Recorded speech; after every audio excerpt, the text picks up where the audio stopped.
Good morning, everyone, and welcome to First Things First. I'm Jenna Wolfe alongside Nick Wright, Kevin Wilds, Greg Jennings is with us, and we got a big Tuesday morning show for you. It is Tua versus the field. Wilds is on board with the new Patriot way, and Nick and I have something in common that is definitely going to surprise you. But we have to start in the NFL this morning. The draft is now just 23 days away. One of the biggest questions surrounds Tua Tagovailoa. Tua coming off a hip injury after a slew of other injuries. But according to Tua's agents, he is fully cleared and ready to compete without any restrictions. Nick, let's kick off the conversation with you. How comfortable should teams be drafting Tua at this point? As comfortable as you can be drafting any quarterback in the top 10. Here's one of the reasons I'm seemingly so pro Tua compared to some of my colleagues in the media is because I remember, and maybe other people don't, that every top 10 quarterback since Peyton Manning, since Andrew Luck, so go back the better part of a decade, has had major red flags. Every single one of them. Kyler Murray would have been the shortest starting quarterback in NFL history. The same year, Daniel Jones. You've never seen a top 10 quarterback with that collegiate statistical profile pan out. The year before, Baker had height issues and character judgment issues. Obviously, in Wyoming's quarterback, Josh Allen, he had awful collegiate numbers. Mitch Trubisky was a one-year wonder. Patrick Mahomes was too much of a make it happen quarterback in both directions, and his team barely won half of the games he started. Go up and down the list. Blake Bortles, everything about him was a question mark.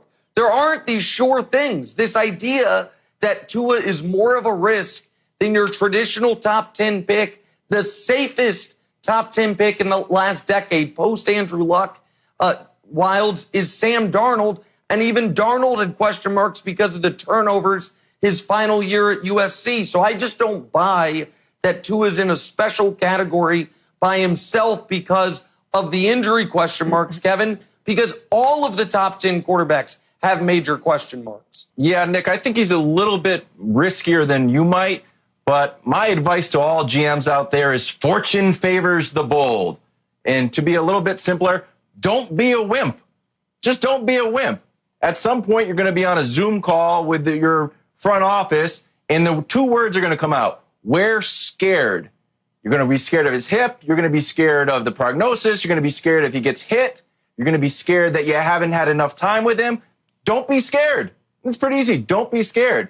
Because if you want to talk yourself out of Tua, you easily can. In the article that came out yesterday, they said they hadn't even seen hip dislocations like that on the football field because they're mostly car accidents. So if you want to be scared, you can be scared. But look, it reminds me of Steph Curry. So everyone that watched the tournament knew that Steph was amazing.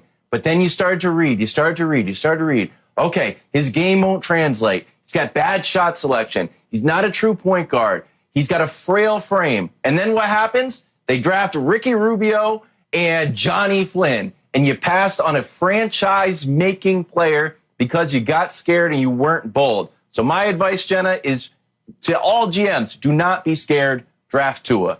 Listen, I think when it comes to injury, though, it's a little bit different than you're questioning his height or his hand size or his athletic ability and whatnot.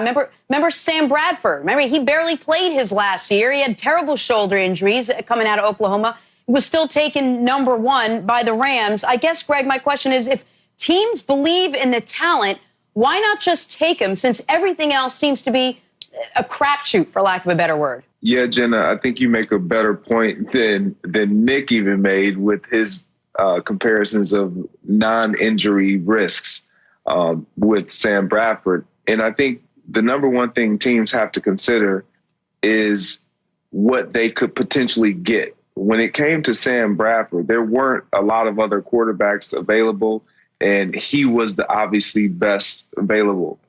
Now, you look at this draft, you have Joe Burrow, you have all these other guys, the CeeDee Lambs, you have Chase Young, obviously. You have other options that you could potentially get if you're in that position. And you look at Tua and what he provides, and is it exciting? Of course, but there will always be those general managers, Kevin, to your point, that will be scared, and owners that will be scared and try to err on the side of caution. And I agree with you, possibly for the first or second time, Kevin, they should not be.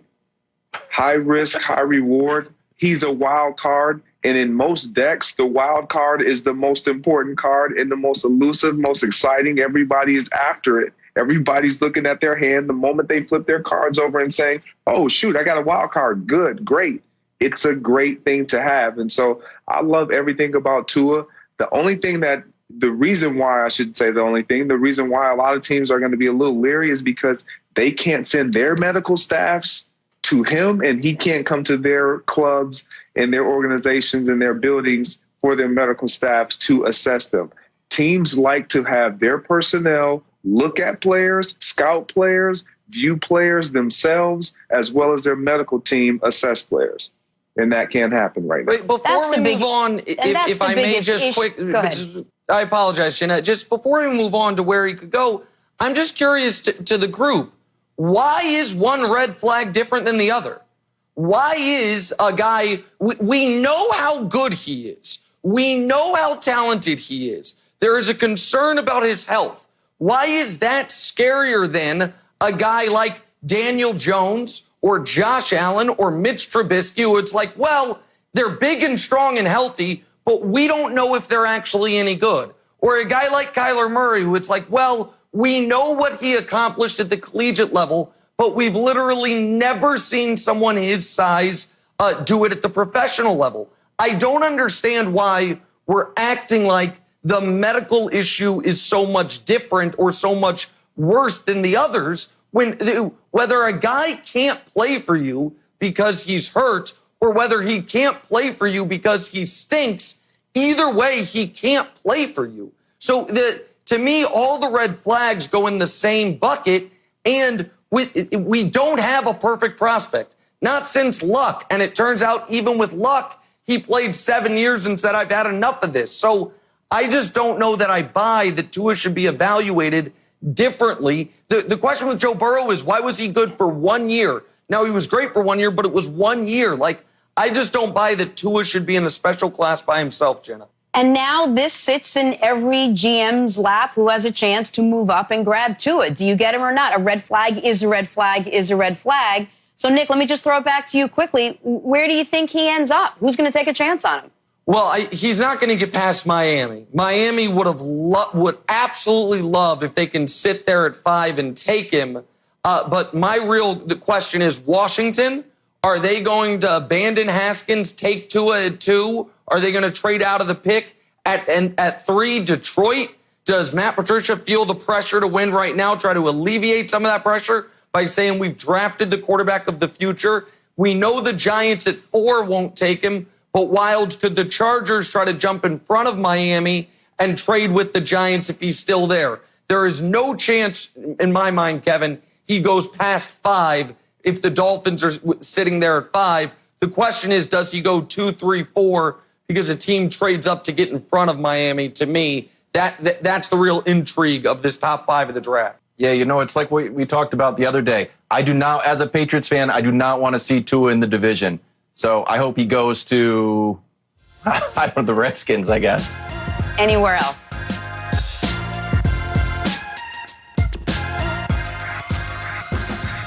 Welcome back to First Things First. Time now for But First, sponsored by Delta Faucet. Patriots fullback Dan Vitale, one of many, up to the latest challenge going around the internet. Ready for this? 1,000 push-ups an hour. That's about 17 push-ups a minute. And Nick, before you poke fun at me for bragging that I can do this, I cannot do this. But you know who else cannot do this? You. But we'll let our audience in on a little secret. You've been working out, trying to buff up just a little bit in your quarantine time. You're working yourself up, not to 1,000, 150, right, my friend? And guess what? You and I have a lot in common, because I'm right there with you, 150. Well, okay, first of all, Jenna Wolfe, let me compliment you, not for your physique, which is always impressive, but because you were honest here. Total upset. Biggest upset of the week. Jenna Wolfe didn't say I can do 1,000 push-ups in an hour. I would have lost an enormous amount of money on that. Now, about me, I thought it was impressive I was trying to do 1,000 push-ups in a week after not working out since, well, ever. And that's what I've been doing during quarantine. But Greg Jennings, we know works out. Because Greg Jennings, the only videos you can find of him are him playing in the NFL and then him shirtless on the internet, cooking and giving life advice.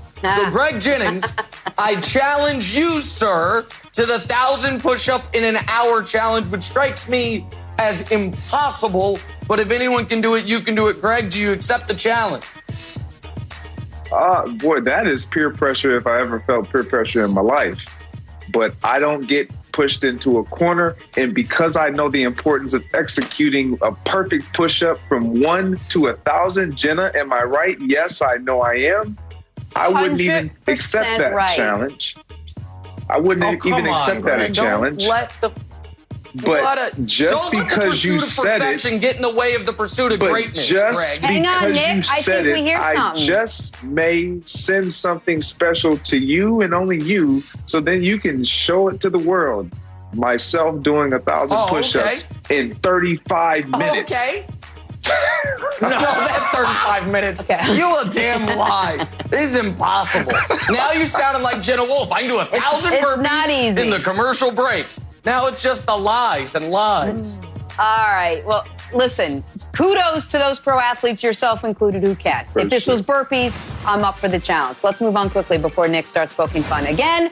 Time to play a little drawing a blank. According to our guys at Fox Sports, Fox Bets, Joe Burrow is the odds favorite to win Offensive Rookie of the Year, with Georgia running back DeAndre Swift and Tua Tagovailoa behind him.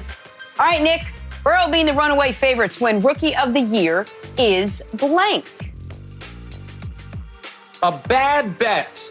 If you're going to make this bet with my friends at Fox Bet, which is, of course, where you should make it, you don't have good enough odds on Joe Burrow. We know he's going to a bad team in a bad situation. How about Jonathan Taylor, stud running back out of the University of Wisconsin? I would anticipate he comes into the league immediately, is a 300 carry back. We saw how great he was at Wisconsin. We know that running backs in recent history as rookies have stepped in immediately, Greg, and made an impact. And you get, I think, 10-1 on him right now with Fox Bet. So I say Jonathan Taylor. So I think Joe Burrow, Greg, would be a bad bet. Yeah, I think it would be premature, obviously, because of the situation that he's going into and the dysfunction that we've seen with the Cincinnati Bengals. My pick would be a running back. You could take Jonathan Stewart. I like that pick, Nick. I like DeAndre Swift. And I also like J.K. Dobbins, depending on where he ends up. I think running backs are so invaluable because they can run and they obviously can catch out of the backfield now as receivers do. So they have greater opportunities. Nick, I loved your pick. Go Badgers. I'm going to say Joe Burrow's a little Danny Almonte-esque. Like, part of me wonders, and I know I don't want to, like, put a firebomb out there, but, like, is the reason that he was so good for 1 year is because he was just older than everybody? He's going to be 20, or he is 23, and he turned 23 in December. He's older than Kyler Murray. He's older than Lamar Jackson. So I'm just a little bit wary of the Joe Burrow hype machine. All right, let's move on to the Patriots now. Many wondered if the Patriot way left New England when Tom Brady left New England. Well, Patriots veteran Matthew Slater gave a resounding no yesterday, saying, quote, "That standard doesn't change." That standard, 6 Lombardis in the last 20 years. Nick Wright, the Patriots' Super Bowl chances without Brady are blank. Oh, Matthew Slater's right, but I think for the wrong reasons. The Super Bowl chances without Tom Brady are unchanged from where they were last year with Tom Brady, right around 0%. Like, yeah, I mean, listen, with or without Tom Brady in the 2019 or the 2020 season, the New England Patriots were drawing dead to win the Super Bowl. As good as the defense is, in a conference when you got to get through Watson and Lamar and, of course, Patrick Mahomes, you ain't going to do it either whether you're doing it with a senior citizen or whether you're doing it with Jared Stidham. So they're unchanged. They can't win the Super Bowl, Greg. This is too much. Wow, senior citizen. I'm saying unlikely. And for the same reasons, Nick, they just have too many uphill battles to climb over. And I just don't think they're going to be able to do it starting with the guy that's sitting behind you, Nick, Patrick Mahomes and the Kansas City Chiefs. They're just the favorite. They should be the favorite. And it really has nothing to do with Tom Brady not being there. All right. Here's what they are. Tyson-esque. Imagine if you had a deal to fight Mike Tyson, and he's got a left hand and he's got a right hand. And your manager comes and said, good news, we made a deal with Mike Tyson. He's only going to fight with his left hand. You're like, I guess that's a good sign. I'm still in a lot of trouble. Well, that's exactly how you should be thinking about the New England Patriots. We had Tom Brady and Bill Belichick. We lost one, but guess what? This one can still do a lot of damage. It's unchanged. Patriots to the Super Bowl again. Cheers. Which hand is Favorite Great one. take. My favorite It's a one. great take. yet. What a doofus. Cheers. Right back to you. All right. Speaking of Brady, according to Tampa Bay's GM Jason Light, Brady actually pitched himself to the team during free agency. So, Nick, Brady pitching himself to the Bucs is blank. Unbelievable. And I mean that in the literal sense, as in I do not believe it. To me, this is an believable story. The idea that Tom Brady was like, hi, Jason Light and Bruce Arians, who has done everything except for, pack Jameis Winston's bags for him. Do you think maybe, possibly, potentially, I don't know, I could come play for your football organization? And they were like, I don't know, Tom, what have you done lately? It's nonsense. I don't believe it. It's a nice story, but it's not a believable story. So, Greg, I call it unbelievable. I call it defining, and I do believe it. And I think it defines exactly where Tom Brady is in his career. People identifying and labeling him as pretty much done. It's over, falling off the cliff. And he wanted to put it in his own words and not have anyone speak for him. I think that says and speaks a lot about him. And it was a very defining moment. And he wanted to write the rest of his script.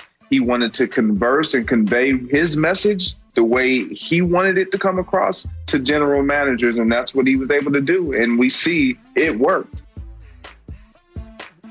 I agree. Jenna, I'm going to say it's a sign of a true champion. It's something that, Nick, once your quarterback wins 6 championships, I think that you would be more, have a better understanding of what it's like to see a true champion in action. He's enthusiastic. He's hungry. He's humble. He wants to be a part of Tampa Bay. I was just very impressed with this entire story. Of course you were. Of course you were. Wow. Unbelievable. On to the Texans now. When they traded All-Pro wideout DeAndre Hopkins to the Cardinals, Houston's head coach and GM Bill O'Brien took some blowback. And The Athletic took some notice, releasing an article titled, Bill O'Brien Could Already Be the Worst GM Ever. Gotta wonder what the article's about. Nick, Bill O'Brien as the Texans GM is blank.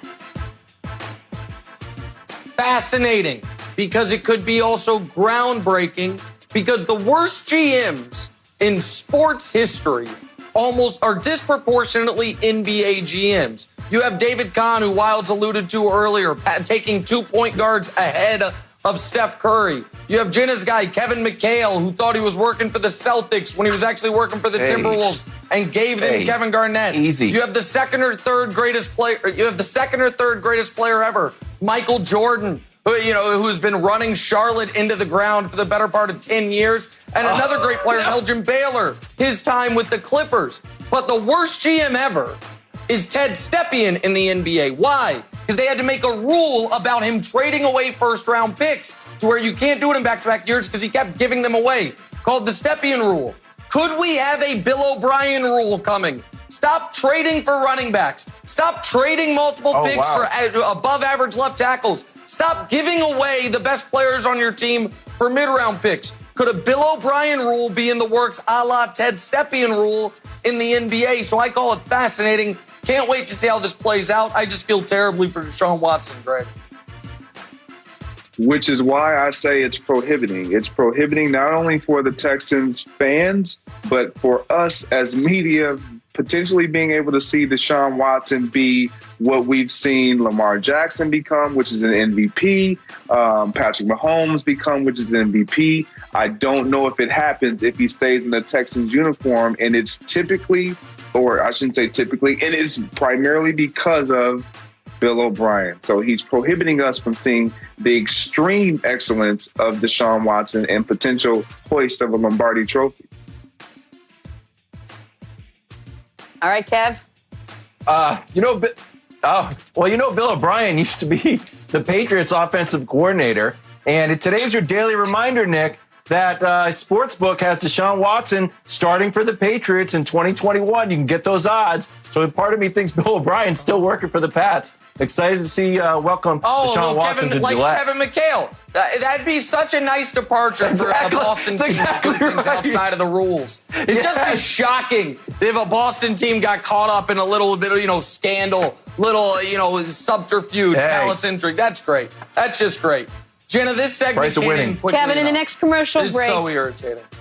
Next break, Kevin, you're going to have to let me know who you root for in the NFL, because I think people are going to have a hard time figuring it out.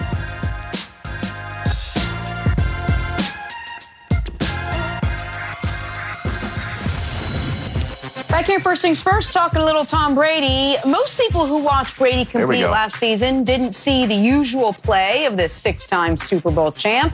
Not Bucs GM Jason Light. He saw vintage Brady, saying, quote, "The tape to us showed that he had plenty of arm." So, Nick, what's more likely for Brady this season in Tampa Bay? MVP level season, or he might struggle mightily season? Well, if those are the only two doors I can walk through, then every person with a brain will walk through that he'll struggle mightily. Now, it probably is going to be somewhere in the middle, but can we just show Tom Brady's play over the last 4 years instead of that carefully manicured highlight clip? You buying that stock at age 43? Because I'm not. That shows a precipitous decline over the last 2 seasons, a gradual decline over the last 3 seasons, and now one would imagine it's going to continue to trend in that direction. So, Kevin, if the only options available to me are Tom Brady all of a sudden has that line graph shoot all the way back up to 2017 MVP level, or it continues down to where he would be struggling mightily, of course I'm going to say it's more likely that he struggles mightily. Well, I'm trying to think about how the Bruce Arians factor weighs into this. I actually think Tom Brady is going to make Bruce Arians a much better coach. So he'll do this by pulling the weeds on his offense. When you look at turnover-worthy plays, since 2006, Jameis had 40 last year. Carson Palmer had 40 in 2013. Andrew Luck had 40 in 2012. Those were all in their first year of Arians. Now, I think Tom Brady is going to be more like a starting pitcher. In baseball, he's going to look at this play and be like, nope. And then look at another play like, nope. He's going to take a few of those plays and throw them in the garbage. And he'll keep the good Arians plays and throw the bad ones away. And that could give like a Jameis-esque season without any of the turnovers. Greg, are you buying that at all? I'm buying it to a degree. I think he's going to fall somewhere in the middle, like all Nick of it. said. Great, thanks, Greg. If I had to pick, I would say he's going to err closer to an MVP level. And the reason why is simply because of the weapons around him and the opportunities that he's going to be afforded. When you are a player that's been counted out and you have had success, it's hard to literally eliminate the will of a champion and to say that they won't be able to succeed and what they won't do and they will struggle mightily. And so for me to sit here and say Tom Brady will struggle mightily because what Nick, you showed, everything kind of trending down, yeah, that might be the case. His level of play may not be at the highest of heights, but it may be just good enough for us to say Tom Brady and the Tampa Bay Buccaneers are a special team next year. Can I just remind everyone that Jameis Winston was sacked 47 times last year. Brady likes to get the ball out early, so he's gonna be in for it with that offensive line. But listen, Bucs GM also went on to say, we feel like he could play for over 2 years for us. All we've heard from Brady is, I want to play till I'm 45. We haven't heard past that because it seems preposterous to think about. But, Nick, can Brady play more than 2 years for Tampa Bay? Well, more than 2 years, whether it's for Tampa Bay or someone else, because this obviously is Kevin Wilde's ultimate dream. Brady plays 2 years for Tampa and still has a lot left in the tank, and then signs for the age 45 season, his final victory lap around the NFL with the New England Patriots after they've had 2 years of Stidham or Hoyer, whomever they're going with. But again, if you're offering me two doors, one is that Brady gets another contract after this one, and the other is that Brady does not make it through this contract, then obviously door number two is the smarter bet. Like, what is more likely? That Brady in 2 years is good enough to still be a starting quarterback, as his goal is to play 3 more years in the NFL, or that after 1 year in Tampa, we're all looking around the room, and most importantly, Jason Light's looking around the room like, wait, it's all guaranteed for the year two? All of it? $25 million? Obviously, that's more likely. It's the same way, Wilds. Again, it's probably somewhere in the middle, but it's the same way if there's two doors. Brady's the best quarterback in a division with Breeze, Ryan, and Bridgewater, or Brady's the worst quarterback in a division with Breeze, Ryan, and Bridgewater. If it has to be one of those two doors, it is also door number two. I feel like all evidence points to that, Kevin Wildes. Jenna, can I be totally honest? I have thought about him coming back to New England. Brian Hoyer's been on the team 3 times. We brought back Ben Watson. So when I saw that he only signed for 2 years, he has a no trade clause, he's got you can't franchise him, I was like, maybe he'll come back. Maybe he could come back. I also want to take an opportunity, although I love Brady with all my heart and soul, playing past your 40 is really Warren Moon's thing. And I got a great stat from Dusty, our researcher. He said prior to 1996, no quarterback 40 or above has started 6 games. Since then, it's kind of like the norm. I think there's 16 or 13, Dusty. 13 quarterbacks have started. And then you've got right on the cusp, Phillip Rivers, Big Ben, Aaron Rodgers says he wants to play till he's 40. So now it's like I could see Brady going further as there's a bunch of quarterbacks that just are turning 40 and keep playing. Greg, you talked about the will of a champion, and you can't take that out of someone. And if they've got the will to win, they're going to succeed. He doesn't have will in his arm.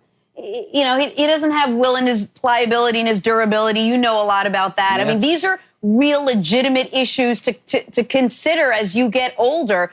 I mean, quarterbacks, they're playing a little older, but 43, 44, 45. Now you're Father Time is not setting in. It has set in, no? No, it's definitely setting in. It obviously has not set in because he's still out here playing and he's under contract with the Tampa Bay Buccaneers. However, you have to take into consideration that you have linemen, you have receivers, you have running backs, you have all these other guys who are depending on you, but also who now you are depending on to make you better. And that's what Tom Brady is banking on. He's not going down to Tampa Bay with the same mentality that he had 10 years ago, saying, I'm the guy, put the ball in my hands and I'll make everything right. No, these offensive linemen are going to take ownership.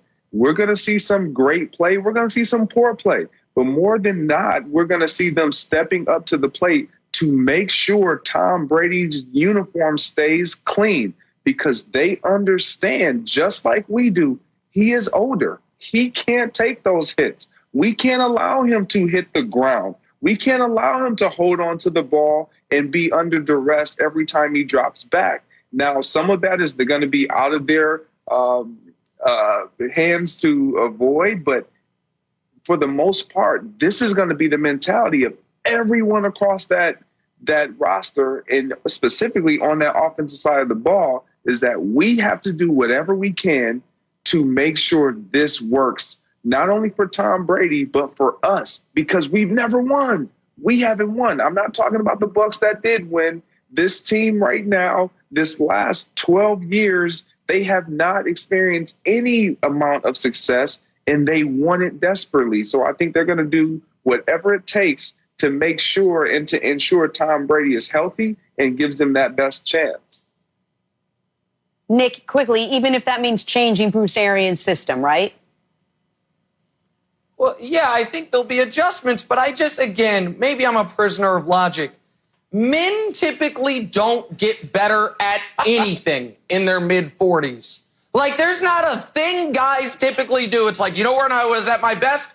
46 years old. Nah, bruh. Like, you are in your 40s, you're typically trying to just maintain the level you achieved either in your late 20s or mid-30s, depending on what activity it is we're talking about here. So the idea that Brady is going to recapture his youth, I just don't see it under any offense, Bruce Arians or otherwise.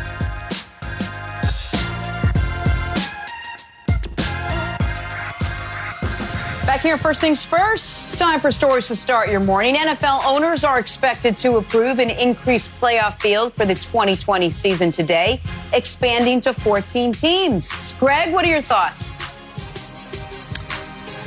I like the expansion. I think, when you play 16 games and you have an opportunity to get in, and we've seen so many teams who have the record or are second in their division and their record is better than another team that potentially will get in, and they are not allowed to get in because of the limitations on teams in. I don't mind it being that we add another team and just go with the one seed that gets the bye in both conferences. I don't mind it at all. Tell you what, Nick, as a Patriots fan, that first playoff weekend was always like a nice time to relax, put my feet up and watch the Patriots have a bye as we started to think about the Super Bowl. We had 13 byes. We never went to a Super Bowl without having a bye. As a Chiefs fan, I would be very nervous if one of those byes is gone and you guys are trying to create your little mini dynasty that's not going to happen, but I'd be extra nervous. Wilds, I rarely say this, but you nailed it. People are focused on, to me, the wrong side of this.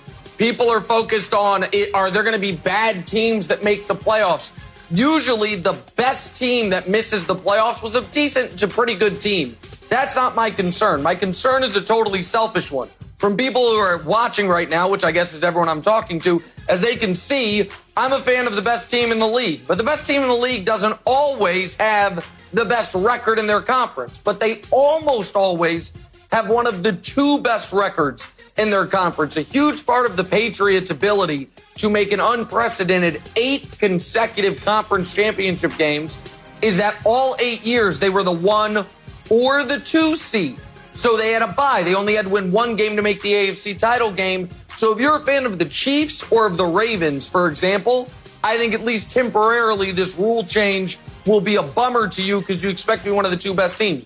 If you're a fan of a mediocre team like Wilds is, the Patriots, you love it because you have a better chance of getting into the postseason, Jenna. True. Shots fired. All true. Shots Straight fired. facts. Yeah. On to some basketball now. Richard Jefferson. Does she think shots fired is Yosemite Sam? Like he's out there shooting his guns? Let's talk some basketball quickly. Richard Jefferson listed his 4 toughest NBA Finals opponents. In his opinion, number 1, according to him, was the 0-2 Lakers with Kobe and Shaq. Number 2 was the 2017 Warriors with KD and the Splash Brothers. At number 3, the 0-3 Spurs, Duncan and Robinson. And number 4 was the 2016 Warriors. What do you think of RJ's list, Nick? With respect to my friend Richard Jefferson, who was a very good NBA player and has turned into an extraordinary broadcaster, this is the worst list I've ever seen.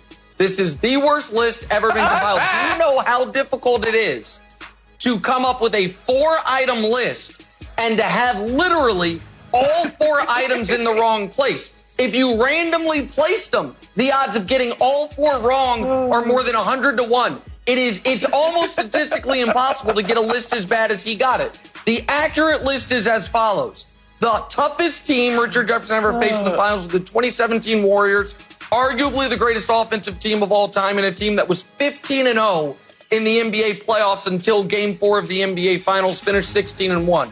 The second best team he faced in the NBA Finals was the 0-2 Lakers. Now, they weren't as good as the 0-1 Lakers, but you still had peak Shaq, near peak Kobe. That was an extraordinary team. The third best team he ever faced was the 16 Warriors. They looked like the best team in league history, but then the Thunder made them wobbly. And the worst team he faced by far was the 0-3 Spurs. That was the worst Spurs team of any of the 5 championship teams. You had David Robinson, but in name only, it was only 8 points a game that season. So I love you, RJ, but this is an abysmal list. It's an awful list, and you got every part of the list wrong. Wilds? I mean, I cannot believe I'm saying this. I cannot believe I'm saying this. When I first saw this question, I was like, we're going to do this. I'm like, it's RJ's list. What are you talking about? Nick actually convinced me that RJ is wrong about his own list. Greg, he actually convinced me. I think Nick is right. No, Nick is not right. Stop. I'm telling you, it worked. He is Nick right. That is it. He's not right about this list. It's not his list. It's Richard Jefferson's list. It's what he experienced. How can you, Nick, tell him what team was better than he faced in the NBA Finals? You can't. Stop it. I just did. You guys did tell him. I agree with you, Greg. Nick, I loved Michael J. Fox, Danny Ainge, and Ricky Schroeder. love it. My list. You can't tell me my list was wrong. RJ's we have found a list See worse how that than works? RJ's. Amazingly, RJ's worst list in the world. It lasted 30 seconds because Jenna has somehow come up with a worse list. I can't believe you lived through the 80s and you're like, my top 3 picks, Danny Ainge, Ricky Schroeder, and Michael J. Fox. We found a worse list. Danny just making a point. All right. We're moving on to the Nets now, quickly, a little bit. Brian Windhorst is reporting that Brooklyn plans to use young talent to acquire a third star to pair with KD and Kyrie. Nick, who do you think rounds out the Nets' big 3? All right, so maybe it's Karis LeVert. Maybe it's someone they already have in-house. But if they've got assets to make this move now. LeVert's a very good player. Jared Allen is a good, young, cheap player who, by the way, has been elbowed out of the starting lineup by DeAndre Jordan. And don't forget about Spencer Dinwiddie. So this is a realistic proposition if they want to sacrifice depth and become top-heavy.